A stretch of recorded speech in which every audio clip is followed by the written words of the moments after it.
નવપદ ભગવાન શાશ્વત ધર્મની આરાધનાના આજથી શરૂ થતા દિવસો, 9 દિવસ 9 પદની શરૂઆતની અંદર પૂજાની 2-3 ગાથાઓ લઈ અને એ પદનું થોડુંક અંશતઃ વિવેચન કરી પછી આપણે શ્રીપાલ અને મૈનાના રાસની અંદર પ્રવેશ કરશું. પહેલું જ પદ અરિહંત પદ, મહોપદ્ય શિવજી મહારાજ નવપદની પૂજાની અંદર કહે છે મહાગોપ મહામહાન. અરિહંત પદ સેન્ટરની અંદર ગોઠવાયેલું છે. સિદ્ધ પદ એ આપણું લક્ષ્ય છે, અરિહંત પદ એ આપણી વ્યવસ્થા છે. લક્ષ્ય સુધી પહોંચવા માટે વ્યવસ્થા જરૂરી છે અને એ લક્ષ્યને પ્રાપ્ત કરવા માટે જ શાસ્ત્રોએ અરિહંતને સેન્ટરની અંદર મૂકેલા છે.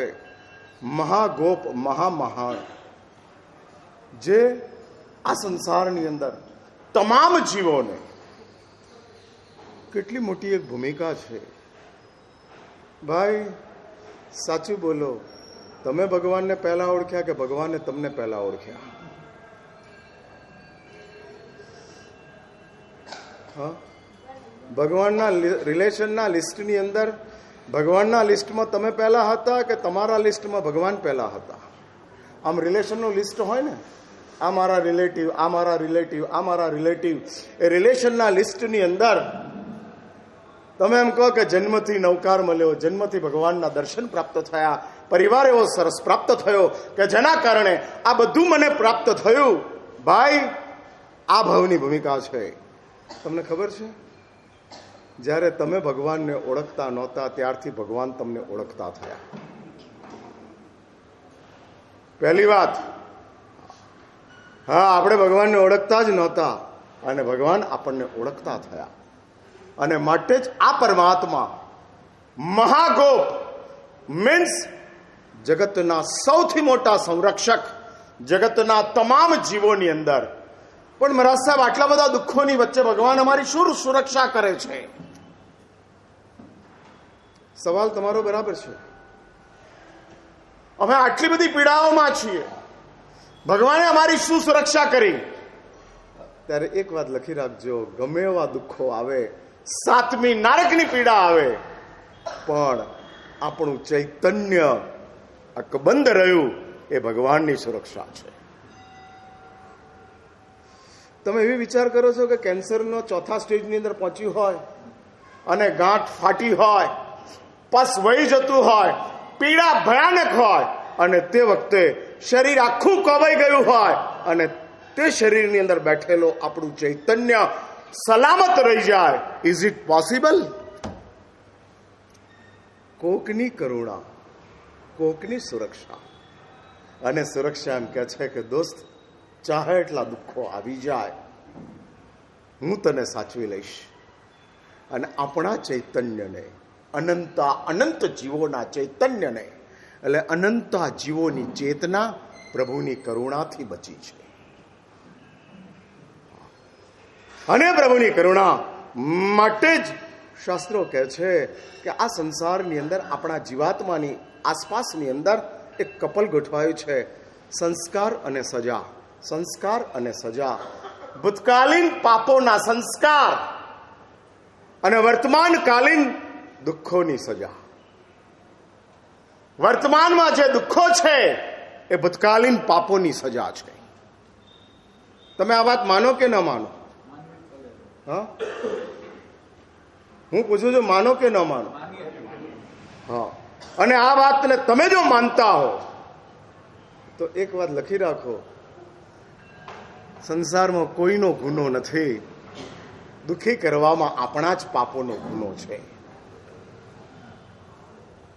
હા, કોઈનો ગુનો નથી, કોઈએ પરેશાન કર્યા નથી.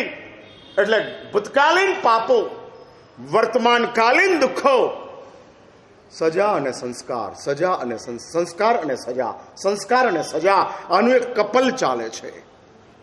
એક બાજુ સંસ્કારો તોફાન કરે છે, બીજી બાજુ સજાઓ પરેશાન કરે છે. અને એની વચ્ચે આપણો આત્મા સેન્ડવિચની જેમ ફસાતો ગયો છે. તે વખતે તીર્થંકર દેવો મહાસુરક્ષાની અંદર આવી અને આપણને એમ કહે છે કે દોસ્ત, સંસ્કારોનો વિક્ટિમ બન્યો જ છે. સાંભળજો મારી વાત બરાબર કાન ખોલીને.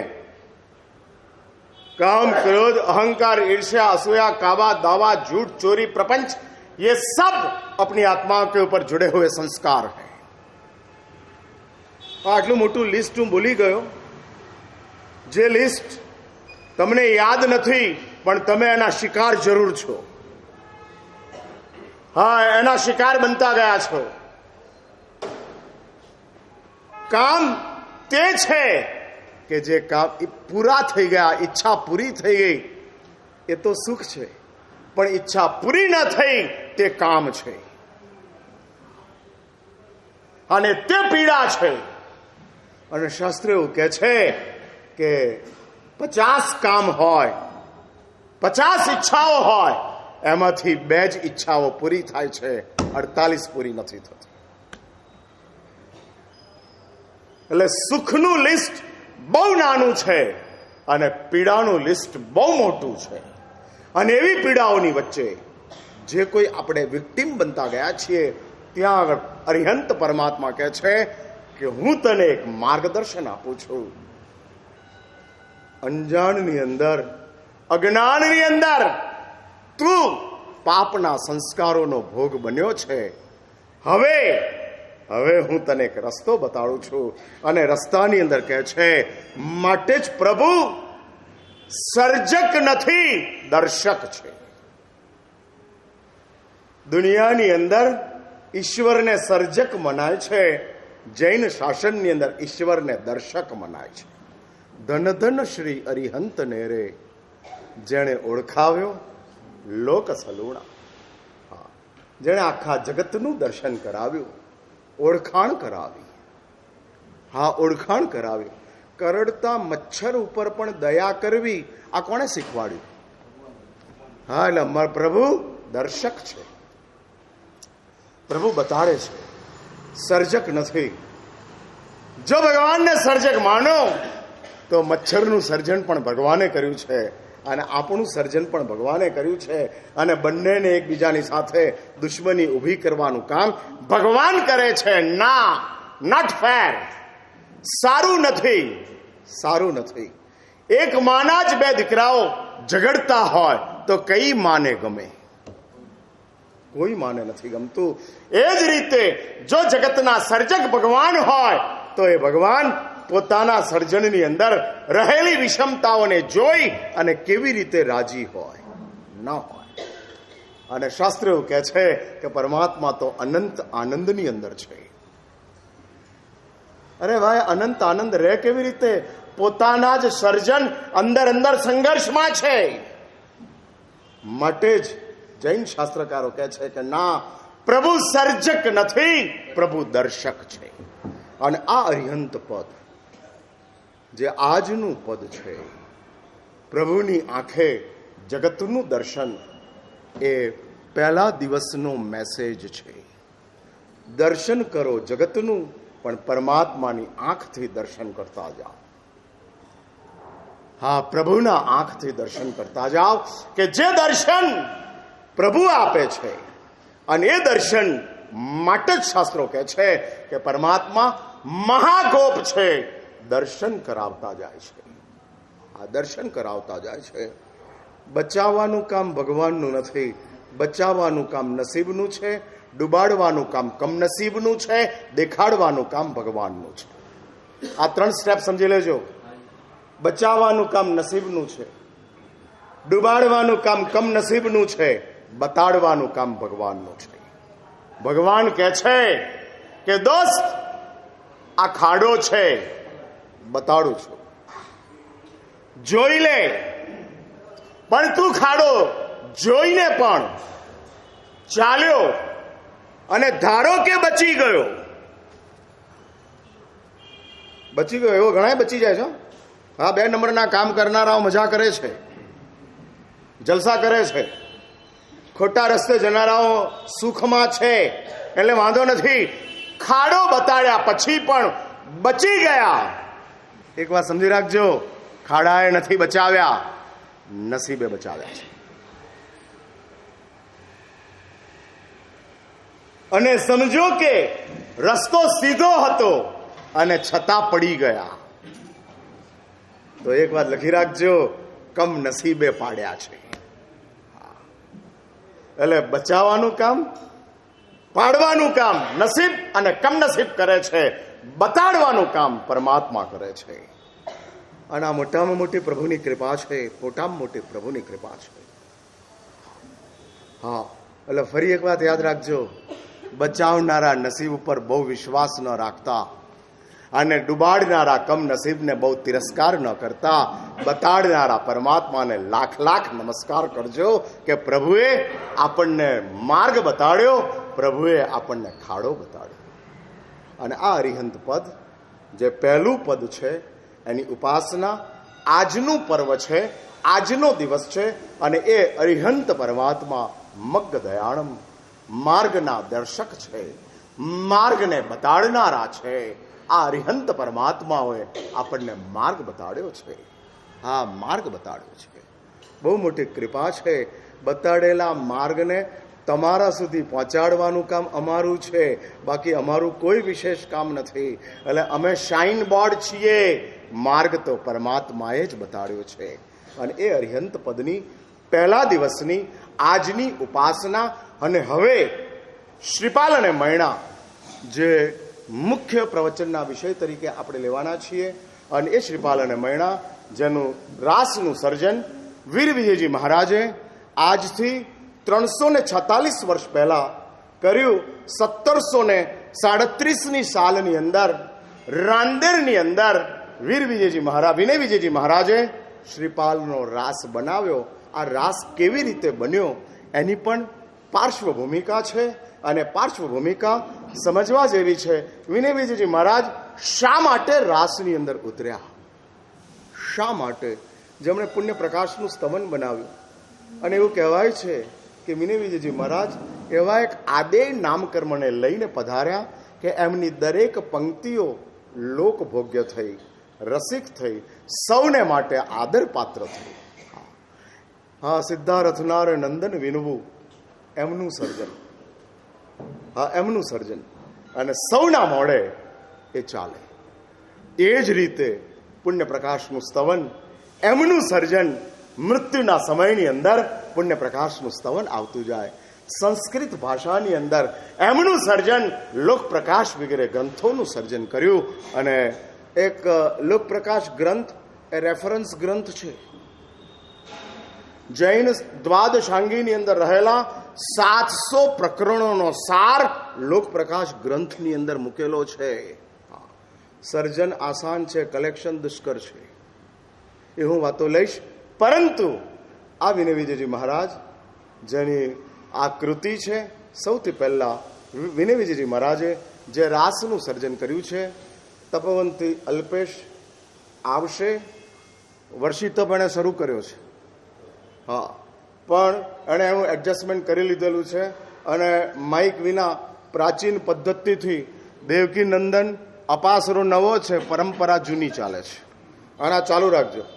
હા, એટલે દિલીપભાઈ એવું વિચારે છે કે આપણે માઇક્રોફોન એવા ગોઠવીએ કે જેના કારણે આજુબાજુવાળાનો વિરોધ ન થાય અને પોલીસ ડિપાર્ટમેન્ટની ફરિયાદ ન પહોંચે એવા મિની અવાજ સાથેના માઇક્રોફોન.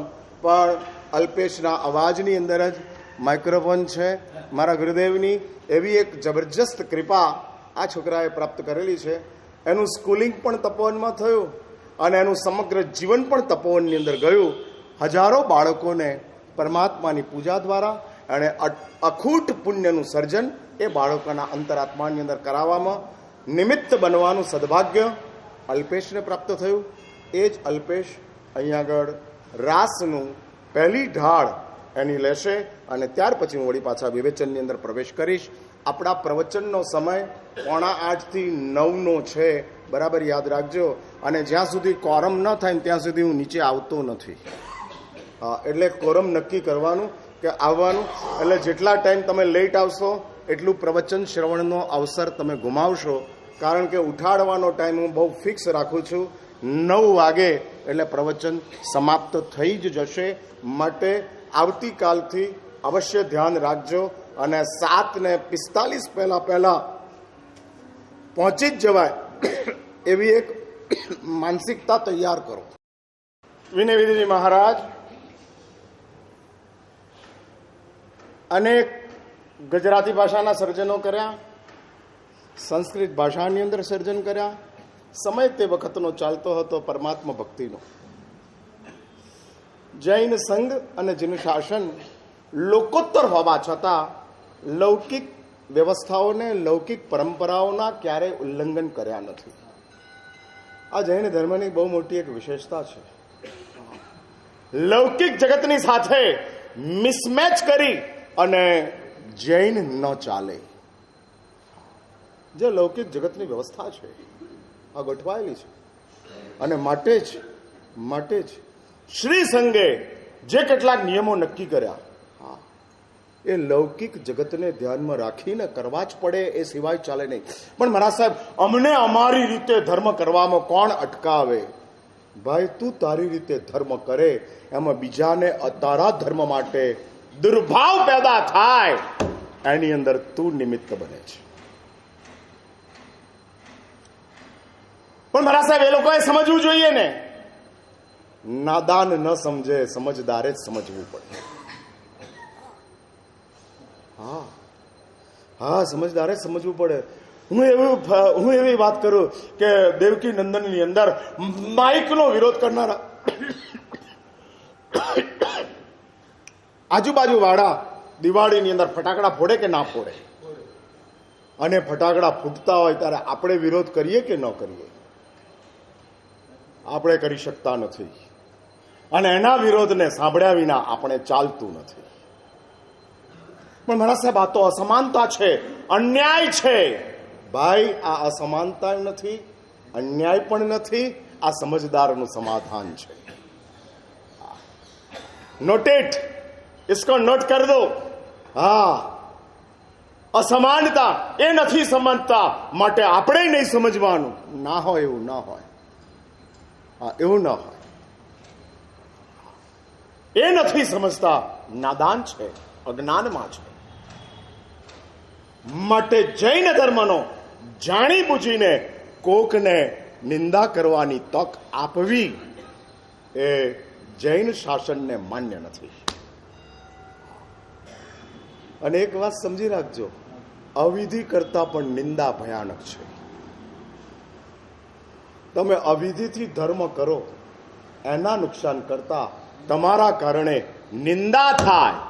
વિધિથી ધર્મ કર્યો અને નિંદા થઈ, અવિધિથી ધર્મ કર્યો અને નિંદા ન થઈ, તો શાસ્ત્રો કહે છે અવિધિનો ધર્મ ચલાવવાનો, વિધિના ધર્મનો નિષેધ કરવાનો. કારણ કે નિંદા અનંતકાળ સંસારમાં ફેંકી દે છે. અવિધિ દુર્ગતિ આપે છે, નિંદા ભ્રમણ આપે છે. ભયાનક શું? સાતમી નારક કે અનંતકાળનો સંસાર? અનંતકાળનો સંસાર. માત્ર તમે નિંદા કરી. દુર્લભ બોધિ સંબોધ સિત્રી પ્રકરણની અંદર હરિભદ્ર સુરેશ્વરજી મહારાજ કહે છે ધર્મની નિંદા કરનારો દુર્લભ બોધિ થાય છે, અને ધર્મની નિંદામાં નિમિત્ત બનનારો એ પણ દુર્લભ બોધિ થાય છે. ન કરાય. અને માટે જ લૌકિક વ્યવસ્થાને ધ્યાનમાં રાખી જૈન દર્શન જ્યાં જ્યાં પોતાની ઉદારતા સિદ્ધાંતોની અંદર બાંધછોડ નથી, પરંપરાઓ વિધિઓની અંદર સમાધાન છે, બાંધછોડ નથી. હા, નથી બાંધછોડ. અને માટે જ સમય તે વખતે ગુજરાતી ભાષાઓના સર્જનનો ચાલતો હતો. અનેક ભક્તિપદો ચાલતા જતા હતા. વિનય વિજયજી મહારાજ પણ આવા અનેક ભક્તિના પદોના સર્જન કરતા જતા હતા. એમાં 1737ની સાલ વિનય વિજયજી મહારાજ રાંદેરની અંદર ચાતુર્માસ, અને આ મહાત્મા મંદિરની અંદર જાય, દરરોજ પોતે જ સર્જન કરે. શીઘ્ર કવિ માં સરસ્વતીની એટલી મોટી કૃપા કે જે કૃપાના કારણે વિચાર કરે અને સર્જન થઈ જાય. હા, એવી એક પ્રજ્ઞા પ્રાપ્ત થયેલી હતી. હા, અને ઓરિજિનલ ઇન્ટેલિજન્સી કહેવાય, ઓઆઈ. અત્યારે એઆઈ નો જમાનો ચાલે છે, આર્ટિફિશિયલ ઇન્ટેલિજન્સી. મશીન તમને આપી દે છે. તમે એમ કહો કે મારે મારી મમ્મીના જન્મદિવસ માટે કોઈ પોએમ જોઈએ છીએ, અને ચેટ જીટીપી જમીની તમને આપી દે તૈયાર કરીને, એના રાગ સાથે, એના મ્યુઝિક સાથે, અને ચેટ જીટીપી તમને આપી દે, અને આર્ટિફિશિયલ ઇન્ટેલિજન્સી કહેવાય. પણ જૈન પરંપરા આવી કોઈ આર્ટિફિશિયલ ઇન્ટેલિજન્સી નહીં, વાય ઓરિજિનલ ઇન્ટેલિજન્સી. સ્વાભાવિક રીતે જ્ઞાનાવરણ કર્મના ક્ષયક્ષમના કારણે, ગુરુની કૃપાના કારણે, મા સરસ્વતીના અનુગ્રહના કારણે આવી એક શીઘ્ર કવિત્વ શક્તિ વિનય વિજયજી મહારાજને પ્રાપ્ત થયેલી હતી. યશોવિજય મહારાજ અને વિનય વિજયજી મહારાજ સમકાલીન છે, નજીકના જ સાથે જ આવેલા છે, એક જ ગુરુના બે શિષ્યો છે, અને એ રીતે ગુરુભાઈ તરીકેની જબરજસ્ત આત્મીયતા એકબીજાની સાથે છે. પણ યશોવિજય મહારાજ એક જુદી ભૂમિકા છે, વિનય વિજયજી મહારાજ જુદી ભૂમિકા છે. યશોવિજય મહારાજ તાત્વિક છે, વિનય વિજયજી મહારાજ રસિક છે. યશોવિજયજી મહારાજ વિદ્વત ભોગ્ય છે, વિનય વિજયજી મહારાજ લોકભોગ્ય છે. સામાન્ય લોકોને પણ જે પસંદ પડી જાય એ વિનય વિજયજી મહારાજ છે, અને વિદ્વાનો જેને માથું ઝુકાવી દે એ મહોપાધ્યાય યશોવિજય મહારાજ છે. એવી પ્રગલ્ભ પ્રતિભા સાથે મહોપાધ્યાય યશોવિજય મહારાજ આવેલા છે. હા, ખંભાતની અંદર પંડિત ગુરુને હેરાન કરતા હતા, અને એની સાથે વાદમાં ઉતર્યા. નક્કી થયું કે પ વર્ગનો ઉપયોગ ન કરવો. વાદની અંદર પંડિતે અને યશોવિજય મહારાજ એવું નક્કી કર્યું, પ વર્ગ એટલે પ, ફ, બ, ભ, મ. આ 5 શબ્દો નહીં વાપરવાના, આ 5 અક્ષરો વાપરવાના નહીં બોલતી વખતે. હવે આ 5 શબ્દો નહીં વાપરવા એ પ્રેઝન્સ ઓફ માઇન્ડ કેટલું રાખવું પડે. મને તમે એમ કહો કે મહારાજ સાહેબ તમારે પ વર્ગ વિના વ્યાખ્યાન કરવાનું, તો સર્વમંગલ કરી દઉં છું, વાત પૂરી કરો. હા, આપણી આ તાકાત નથી. હા, આપણું એ સામર્થ્ય નથી. એવું કોઈ પ્રેઝન્સ ઓફ માઇન્ડ રહેતું નથી કે બોલતી વખતે પ વર્ગ નહીં વાપરવો અને ચાલજા કરવું નથી થતું. અને પ્રેઝન્સ ઓફ માઇન્ડની સાથે પેલા પંડિતે પણ કહી દીધું ચાલો. પછી પેલો પંડિત સવાલ કરે છે કે મહારાજ તમે કીધું તો ખરું, પણ આ પ વર્ગ બોલ્યા કે ન બોલ્યા એની ખબર કેવી રીતે પડે? અને ત્યારે સંસ્કૃત ભાષાની અંદર શબ્દોના ઉચ્ચારની અંદર મોઢાનો જે ઉપયોગ થાય છે એ મોઢાના ઉપયોગના દ્રશ્યોને લઈ અને યશોવિજય મહારાજ કહે છે કે પ વર્ગનો ઉપયોગ કરવો હોય ત્યારે હોઠનો ઉપયોગ કરવો પડે. ઓષ્ઠ્ય છે, આખો પ વર્ગ ઓષ્ઠ્ય છે. હોઠના ઉપયોગ વિના પ વર્ગનો ઉપયોગ થઈ શકતો, પ વર્ગ બોલાતો નથી. એટલે એક કામ કરીએ, આપણે નીચે અડતો, આજની ભાષામાં લિપસ્ટિક નીચે લગાડી દેવાની, અને એ લગાડી દો. પછી તમે પ વર્ગ બોલો એટલે ઉપર સીધું ચોંટતું જાય, અને તમે પ વર્ગ બોલ્યા છો એવી ખબર એક જ સેકન્ડની અંદર પડી જાય. અહીંયા ધડાક કરતું આવી જાય. હા, એટલે ડિસ્પ્લે થઈ જાય અને તમારી એરર પકડાઈ જાય. અને આ નક્કી થયું. વાદ ચાલુ થયો, અને પંડિત 2-4 વાક્યો બોલ્યા, એમાં તો ક્લીન બોલ્ડ વાત પૂરી થઈ ગઈ. હા, 2-4 વાક્યની અંદર 5-25 વાર પ વર્ગ આવી ગયો, અને પ વર્ગ આવી જવાના કારણે પંડિતે કીધું કે હું મારો વાદ સમાપ્ત કરું છું, પણ તમે કેવી રીતે બોલો છો મારે જાણવું છે. હું નથી બોલી શક્યો એ કબૂલ છે, તમે બોલી શકો છો કે નહીં એ જાણવું છે. અને તમે ન બોલી શકો તો મેચ ડ્રોમાં છે. તમે ન જીત્યા અને હું ન જીત્યો, બે ઇક્વલ થઈ ગયા, મેચ ડ્રોની અંદર છે. અને મહોપાધ્યાય યશોવિજય મહારાજ બોલવાની શરૂઆત કરે છે. ઇતિહાસ એવું કહે છે કે 8000 શ્લોક પ્રમાણ અષ્ટસહસ્ત્રી ગ્રંથ છે, અને 8000 શ્લોક પ્રમાણ સર્જન અપવર્ગના વિના મહોપાધ્યાય યશોવિજય મહારાજ સડસડાટ બોલી ગયા. Without any break. કયો જ્ઞાન વારસો અને કયા જ્ઞાની મહાપુરુષો આ જૈન સંઘને પ્રાપ્ત થયા છે. વર્તમાન સમયની અંદર જ્ઞાન નામનું તત્વ જૈન સંઘની અંદર લગભગ ઠંડુ પડવા માંડ્યું છે. હા હા, ગરમી વધે એને તાવ કહેવાય, પણ શરીરની ગરમી ઘટે ને એને મોત કહેવાય. હા, ઓક્સિજન લેવલ નીચે ચાલ્યું જાય 90, 85, 80, 70 અને ઓક્સિજન લેવલ નીચે આવતું ગયું, ડોક્ટરો ગંભીર થઈ જાય. એટલે એક વાત સમજી રાખજો, અહંકાર જ્ઞાનનો એ જ્વર છે, પણ અજ્ઞાન એ ગરમી ઓછી છે, અને ઓછી ગરમી એ મૃત્યુનું ચિહ્ન છે. જૈન સંઘ જ્ઞાનના અભાવની અંદર ગરમી ઘટતી ચાલી છે.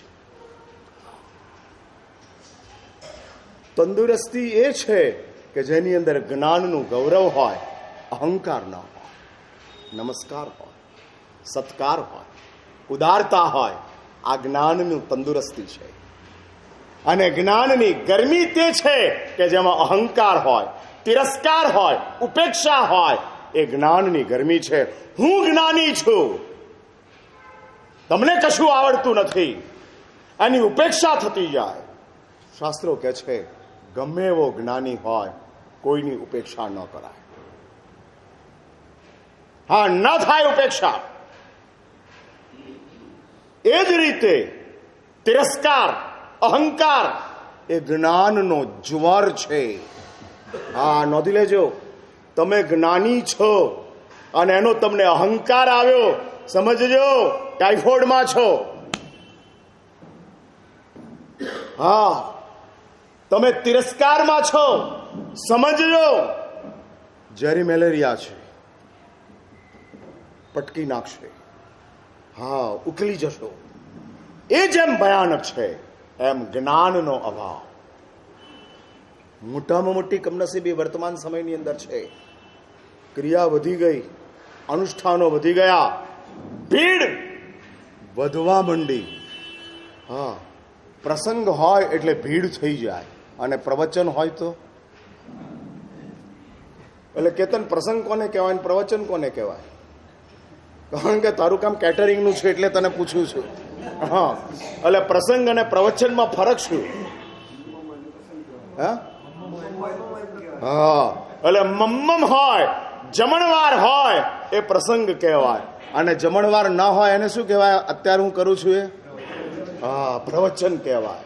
હા, એટલે જો પ્રવચન હોય તો ભીડ ન હોય, અને પ્રસંગ હોય તો ભીડ હોય.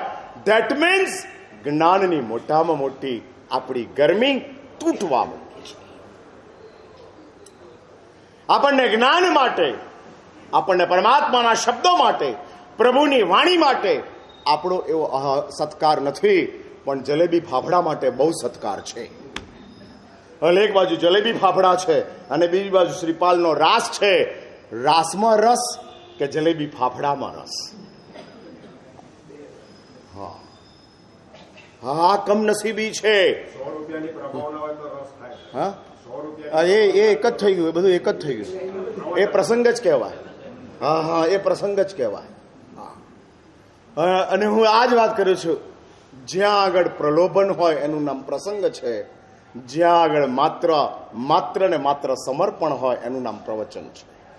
હા, પ્રલોભન અને શ્રવણ ઓપોઝિટ એક્સ્ટ્રીમની ઉપર છે.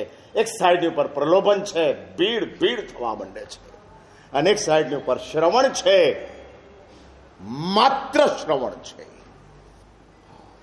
નથી ચાલતા. હા, નથી ચાલતા. અને એક જે કમનસીબીઓ ઊભી થઈ છે, જે કમનસીબીઓ, આ જૈન સંઘના આ સિમ્ટમ્સો બહુ સારા નથી. હા, બહુ સારા નથી. આ જે રીતે આજે પ્રસંગોનો એક રાફડો ફાટ્યો છે, ચાલતા જાય છે. અને ચાલતા પ્રસંગોની અંદર જે રીતે બેફામ રીતે સંપત્તિનો ઉપયોગ થતો જાય છે, એ જૈન સંઘના આરોગ્યનું ચિહ્ન નથી. અમે તો ભાઈ ડાયાગ્નોસિસ કરીએ, પછી તમે એમ પૂછો મારા સાહેબ આની ટ્રીટમેન્ટ શું, તો ઉપર આવો આપણે વાત કરશું. ટ્રીટમેન્ટ જાહેરમાં ન કરાય, ડાયાગ્નોસિસ જાહેરમાં કરાય. એટલે હું આટલી જાહેરાત કરું છું. માટે જ આ આપણી જે ભૂમિકા છે કે જે સમયની અંદર જ્ઞાનનો મહિમા ચાલતો હતો અને વિનય વિજયજી મહારાજ સ્તવનો દરરોજ નવા બોલતા જાય. પ્રભુએ કંઠ પણ કર્મ એવો સુંદર આપેલો હતો કે એમના કંઠથી ગવાતા સ્તવનો લોકોને ખૂબ ગમતા હતા અને લોકો પ્રતિક્રમણની અંદર ભગવાનના મંદિરની અંદર સ્તવન સાંભળવા માટે, સજ્જાઈ સાંભળવા માટે ભીડ ભેગી થતી જતી હતી. અને આવું અદ્ભુત એમનું સર્જન કે જે સર્જનની અંદર ગુજરાતી ભાષામાં સરળતાથી જૈન ધર્મના સિદ્ધાંતોને મૂકી દેવાનો આ એક અભિગમ વિનય વિજયજી મહારાજે ઊભો કર્યો. અને એમાં સંઘ પર્યુષણ આસપાસ વિનય વિજયજી મહારાજને વિનંતી કરવા જાય છે, ગુરુદેવ આપની પંક્તિઓ આટલી બધી સર્જન સરસ છે, અમારી આપને વિનંતી છે, નવપદ ભગવાનની આંબિલની ઓળી આવી રહી છે, શ્રીપાલ અને મૈણા એ નવપદ ભગવાનના કેન્દ્ર રૂપ છે, હા બ્રાન્ડ એમ્બેસેડર છે. નવપદના માર્કેટિંગને માટે શ્રીપાલ અને મૈણાને જૈન શાસને પસંદ કર્યા છે. ધનનો નહીં, શાલી નહીં, સ્થૂલભદ્ર નહીં, માત્ર શ્રીપાલ અને મૈણા. કુમારપાલે નહીં, વસ્તુપાલે નહીં, શ્રીપાલ જ. અને નવપદનું માર્કેટિંગ શ્રીપાલ અને મૈણા કરવા નીકળ્યા છે. તો ગુરુદેવ આપ કૃપા કરો અને શ્રીપાલ અને મૈણાના આખા રાસનું સર્જન કરો. સંઘે વિનંતી કરી. વિનય વિજયજી મહારાજે વિનંતી સાંભળી લીધી, જવાબ ના આપ. 2-4 દિવસ પસાર થયા અને વળી પાછો સંઘ વિનંતી કરવા જાય છે, ગુરુદેવ અમારી વિનંતીનું શું થયું? કેવી એક આત્મીયતા, કેવો એક મહાત્મા અને સંઘ વચ્ચેનો એક જબરજસ્ત બાઉન્ડિંગનો સંબંધ. પરમાત્માનો સંઘ છે અને પ્રભુના સંઘની સાથે આ મહાત્માઓના આવી એક આત્મીયતા સભર વ્યવહાર. વિનય વિજયજી મહારાજ તે વખતે કહે છે કે તમારો આગ્રહ સાચો, તમારી ભાવના સાચી, પણ મારી શક્તિ આ સર્જન પૂરું કરવાની નથી. સાહેબ આવી વાત કેમ કરો છો? પણ આ વિનય વિજયજી મહારાજને પોતાનો અંત નજદીકમાં દેખાયો, અહેસાસ થયો, આભાસ થયો. મહાપુરુષોને આવું ખબર પડતું જાય, ખ્યાલ આવતો જાય. શું થશે ઇન્ડિકેશન, ઇન્ટ્યુશન મળતા જાય. અને વિનય વિજયજી મહારાજ કહે છે કે હું એવી કોઈ પણ કૃતિની શરૂઆત કરતો નથી કે જે કૃતિ અધૂરી રહી જાય. મારું સર્જન પૂરું જ થવું જોઈએ. પ્રધાનમંત્રી એમ કહે છે કે જેનો હું ફાઉન્ડેશન સ્ટોન નાખું એનું ઉદ્ઘાટન પણ હું જ કરું, એટલી સ્પીડની અંદર કામ થવું જોઈએ. અને એ જ કામો હું લઉં છું. હા, વર્તમાન પ્રધાનમંત્રીની આ ભૂમિકા છે. હા, એટલે દિલ્હીની અંદર સંસદ બનાવે વિસ્તારાની શરૂઆત પણ એમણે કરી અને ઉદ્ઘાટન પણ એમણે કરી નાખ્યું, મૂકી દીધું. એ જ રીતે મહાપુરુષો કહે છે સર્જન અધૂરું ના રહેવું જોઈએ, સંપન્ન થવું જ જોઈએ. ચાહે એટલા વિઘ્નો આવી જાય, બની શકે. ભાઈ તમે શરૂઆત કરી, હવે આજથી આંબેલની શરૂઆત કરી હોય અને પછી હાજે તકલીફ ઊભી થાય, પહેલું આંબેલ કર્યું છે, સારું રહેશે તો કાલે બીજું કરશું, બરાબર ને? હા, અને એની અંદર એમ થાય કે હવે બરાબર નથી, મજા આવતી નથી, કાલે તમારી શરૂઆત અધૂરી થઈ. ના કરાય. શરૂ કર્યું છે પૂરું કરો. હા, એટલે સર્વમંગલ પહેલા ઉઠાય નહીં. દેવકીનંદન વાળા સાંભળીને મારી વાત? હા, તમે એમ કહો, શું કીધું? એટલે સર્વમંગલ થાય સુધી નહીં, 9 વાગ્યા સુધી, એવું?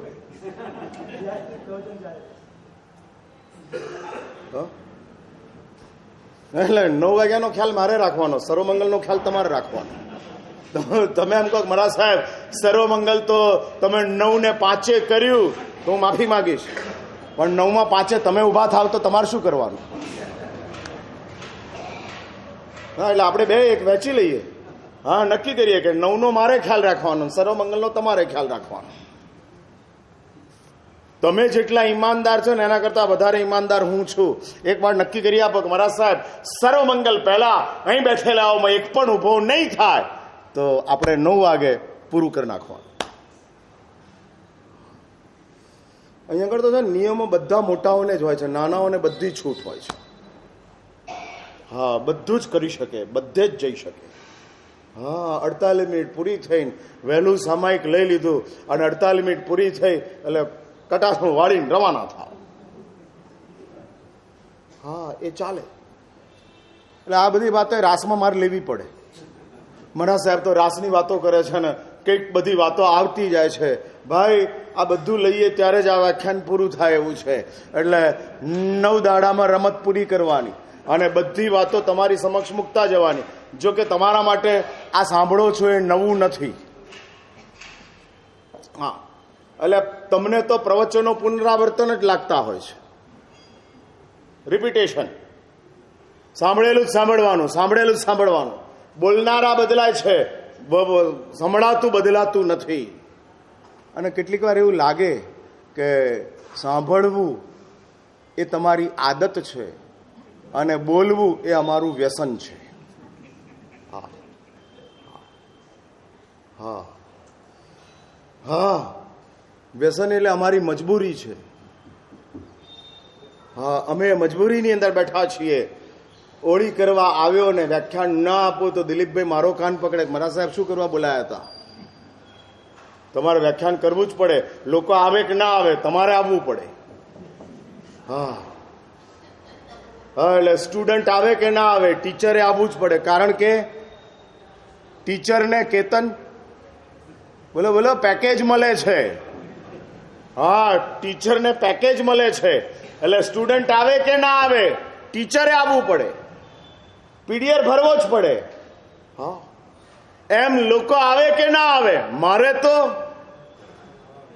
પણ તમે મને પેકેજ શું આપો છો? કોને કે આટલો મોટો અપાસરો તમને આપીએ છીએ ફ્રીની અંદર, કોઈ એનો ચાર્જ કરતા નથી. આમ 5 સ્ટાર હોટેલ જેવો તમારો ઉપાસનો છે, બધી ફેસિલિટી સાથેનો ઉપાસનો છે. આ રહેવા માટે આપ્યો એ અમને તમને પેકેજ આપ્યું, નોટ ફેર. માટે વિનય વિજયજી મહારાજ કહે છે કે હું સર્જન કરું નહીં, પણ વિનય વિજય મહારાજ કહે છે કે જો મારું સર્જન અધૂરું રહે તો તમે મહોપાધ્યાય યશોવિજય મહારાજ પાસેથી વચન લઈ આવો કે અધૂરા સર્જનને પૂરું કરે એવું વચન આપતા હોય તો હું શરૂઆત કરું. અને શ્રી સંઘ યશોવિજય મહારાજની પાસે પહોંચે છે. મહોપાધ્યાય યશોવિજય મહારાજને કહે છે અને હકીકત પણ એ જ બને છે. ખંડ 3 અને 3જા ખંડની અંદર ઢાલ 5મી અને ગાથા 20મી અને 20મી ગાથાની અંદર ત્રટ તટ તૂટે તંત અને ગાથા આવે છે અને વિનય વિજયજી મહારાજનો શ્વાસ અટકે છે. કેવી મહાપુરુષોની સ્વસ્થતા! તમે વિચાર કરો, છેલ્લા શ્વાસ, છેલ્લી સેકન્ડ અને આ મોઢામાંથી ત્રટ ત્રત તૂટે તંત આ શબ્દ નીકળે છે અને શ્વાસની ધારા તૂટે છે અને ત્યાર પછીનું આખું સર્જન મહોપાધ્યાય યશોવિજય મહારાજ ઉઠાવે છે. અને સર્જનની અંદર શ્રીપાલ અને મૈણાના જીવનની શરૂઆત થાય છે. એમાં હું શ્રીપાલના જીવનની અંદર શરૂઆતની અંદર જે વિષમતાઓ છે એનું રૂટ કોણ? જૈન દર્શનનો બહુ મોટો સિદ્ધાંત છે પૂર્વજન્મ અને પુનર્જન્મ. અને જેટલી સૂક્ષ્મતાથી જૈન દર્શને પૂર્વજન્મ અને પુનર્જન્મનું વિવેચન કર્યું છે એટલી સૂક્ષ્મતાથી અન્ય કોઈ દર્શને કર્યું નથી. નાનામાં નાની ભૂમિકાઓને લઈને ચાલતા જાય છે, નાનામાં નાની ભૂમિકાઓને લઈને. વિજ્ઞાનનો એક રૂલ છે, every action has his own reaction. દરેક એક્શનનું એક પોતાનું રિએક્શન આવતું જાય છે. કર્મ સિદ્ધાંત એ સિદ્ધાંત નથી, કર્મ વિજ્ઞાન છે. જ્ઞાન જે છે ને તે અનુભવ છે અને વિજ્ઞાન જે છે તે વ્યવસ્થા છે. હા, બરાબર સમજી રાખજો. એટલે વ્યવસ્થા એ વિજ્ઞાન છે, અનુભવ એ જ્ઞાન છે. અને જો તમારા જીવનની અંદર દુઃખ આવ્યું છે અને એનો દુઃખનો તમને અનુભવ છે તો એ દુઃખનું જ્ઞાન છે, પણ કર્મ એનું વિજ્ઞાન છે. હા, કર્મ એનું વિજ્ઞાન છે અને આ કર્મ વિજ્ઞાન.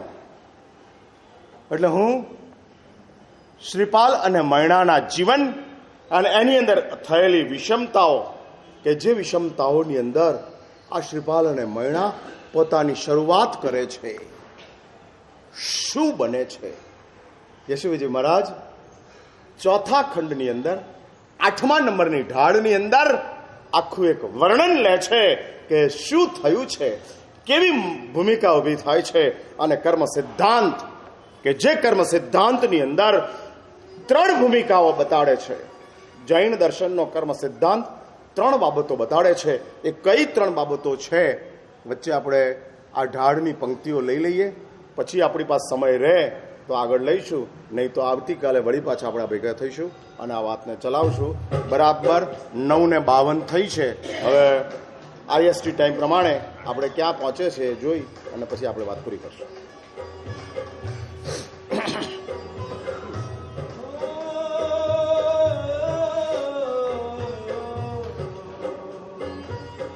સાંભળજો હવે કર્મ વિપાક કહે મુનિ,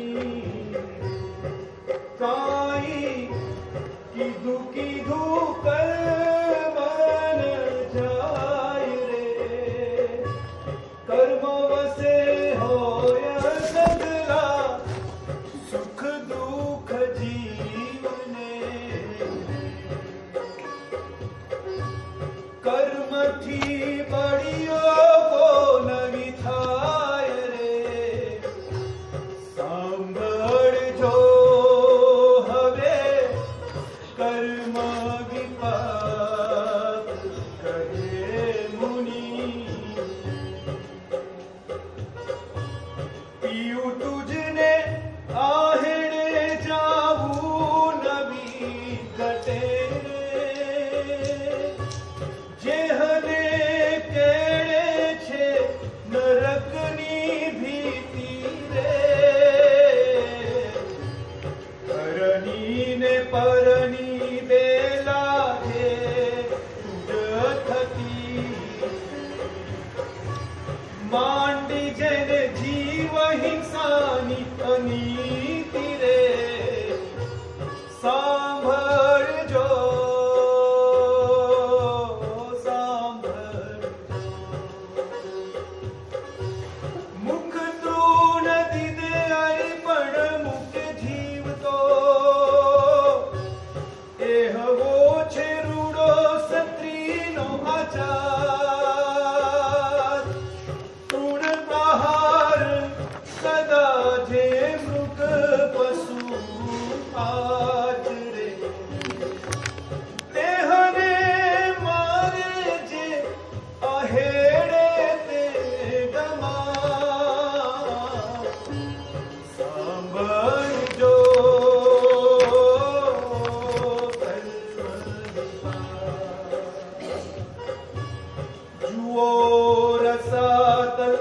વિક્રમ જે દુર્બલ હને રે. એ તો લેસ્ય કૃષ્ણનો ધન પરિણામ. ગુંડી કર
मनोरस मुनि मन ते रस सान करी उपसर्ग ने मृगयाथी वाड्या सात सेवे नृप साथे ते पહોता घर मन खान सांभळजो कर्म विपाक रानी रूठी राजा ने कहे तू करो रे પોતાનું બોલ્યું પાડ્યો ના વચન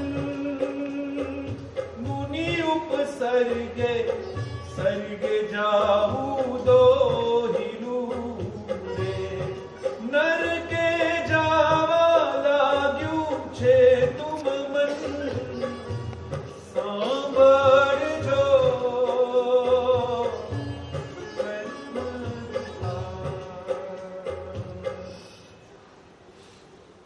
સાંભળજો કર્મ વિપાક. જૈન દર્શન, જીન શાસન, પરમાત્મા મહાવીરની સકલ દ્વાદશાંગી, જેના કેન્દ્રની અંદર કર્મ સિદ્ધાંત મૂકેલો છે. અને એક વાત બહુ સ્પષ્ટ સમજી રાખજો, કર્મમાં આપણે નિમિત્ત નથી, આપણે કરતા છે. ઘણી વાર એવું કહે ને કે કોક મને કરાવે છે, સંયોગો મને પાડે છે, મારા સાહેબ ગુસ્સો આવી જાય છે. Is it true? આવી જાય છે કે લાવી દો છો? હા, આવી જાય છે કે લાવો છો? હા, સાચું શું? હા, તમને ખબર છે આમ સ્વિચ ઓન ન કરો ત્યાં સુધી પંખો ન ચાલે. અને ધારો કે સ્વિચ ઓન કર્યા વિના પંખો ચાલે તેમ માનવાનું કે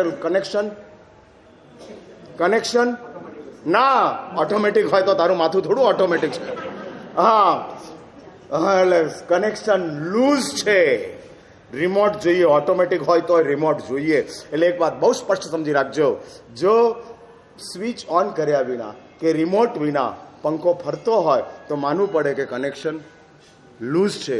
એ જ રીતે ગુસ્સો આવી જતો હોય તો માનવું પડે કે કનેક્શન, હા, એટલે અહીંયા આગળ લૂઝ કનેક્શન છે. અને માટે બિના બુલાયા ગુસ્સા આ જાતા હૈ. પણ એ સચ નથી. સાચું તે છે કે ગુસ્સો લાવીએ છીએ, આવતો નથી. દુઃખો આવી જાય છે, દોષો બોલાવાય છે.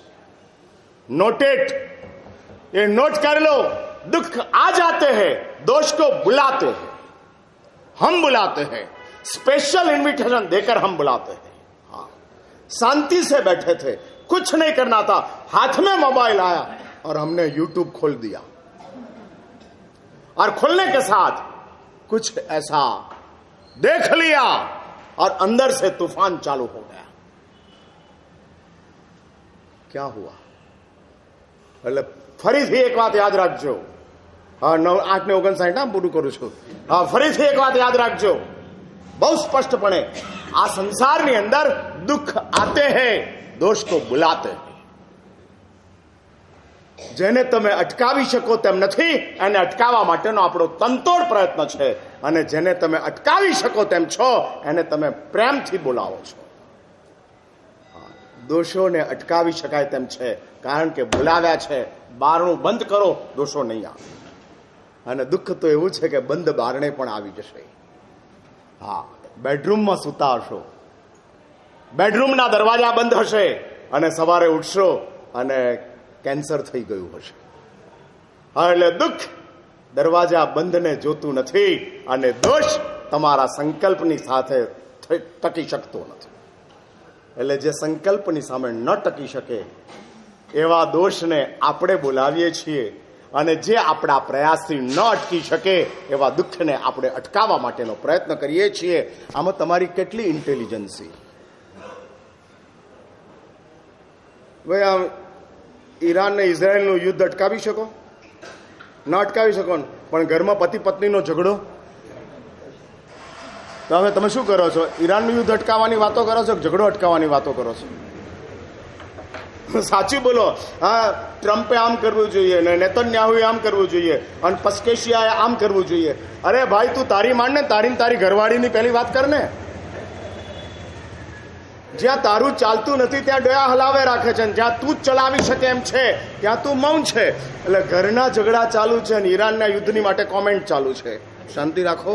કર્મ મહાસત્તા જીન શાસન 3 બાતો કર્મ સિદ્ધાંતની સાથે મૂકે છે. કઈ એ વાત છે, કાલે મળું છું અને વાતને ચલાવું છું.